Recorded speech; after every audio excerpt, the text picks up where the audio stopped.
That is so interesting, that lens around the VC versus an entrepreneur, because it is like you're sweating constantly. Like, I've been speaking to quite a few people, and obviously I'm very young in my business, and quite a few people have recent with the economy the way it is just like I can't do this. I'm just going to go and get a job. And there's something in me that is just like it's just it's an easy way out. I can't give into that. Like there's that deep tenacity, there's that grit, Yeah. there's like the no, this is going to work. I will pivot, I will do whatever I have to do. But I have a big bold vision, I have a big bold North Star.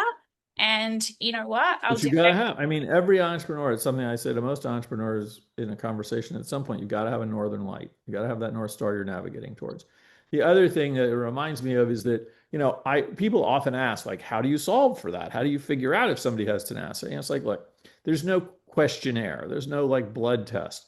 I just have to spend as much time as I can with the founder and try to find enough stories to figure out where they've been in their life that would lead me to believe they will or will not give up.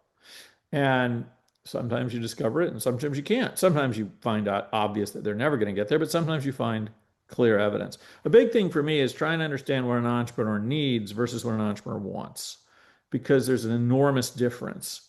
My daughter, who I mention a lot, was an undefeated track star on the San Francisco Peninsula for a long time until she went to like the state What or what nationals. track was she like She started actually interestingly doing both long and short, but ended up doing same? relays, 400, and a lot of hurdling. So, but having said that, she's a tenacious person herself. I remember at one race she sort of take it a little too easy.